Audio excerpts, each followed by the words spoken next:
welcome back. Let's do question 1B2. In a school, learners were surveyed about the time they spent on the internet over a weekend.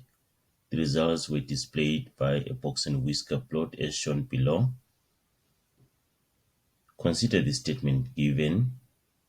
The percentage of learners that spend from 2 to 5 hours on the internet is almost 3 times as much as the percentage of learners that spend from 6 to 7 hours on the internet.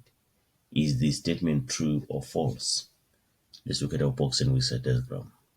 Now, between the minimum value and the lower quartile, how many percent we have here? We have 25%.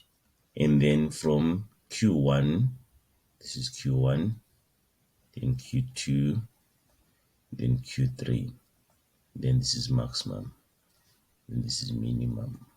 Okay, from Q1 to Q2 is another 25%, and then Q2 to Q3 is another 25%, and then Q3 to the maximum is another 25%. Remember that. And then your interquartile range from Q1 to Q3, remember, is 50%. Right now says the percentage of learners that spend from 2 to 5 hours, which is this, is 25%, on the internet is almost 3 times as much as the percentage of learners that spend from 6 to 7 hours. 6 to 7 hours also is 25%. This is 25%. So these things are just equal. The percentages are equal. Okay, so this statement is false. This statement is false. The percentages are equal. Don't be confused by this gap.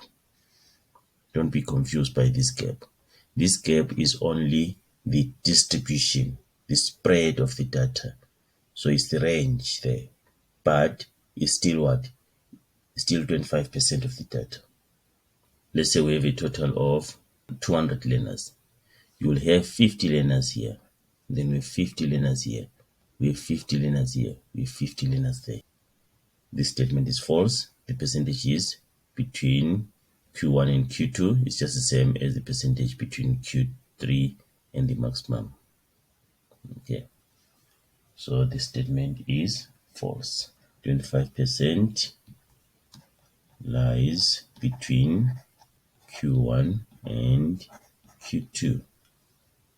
And 25% lies between Q3 and maximum value.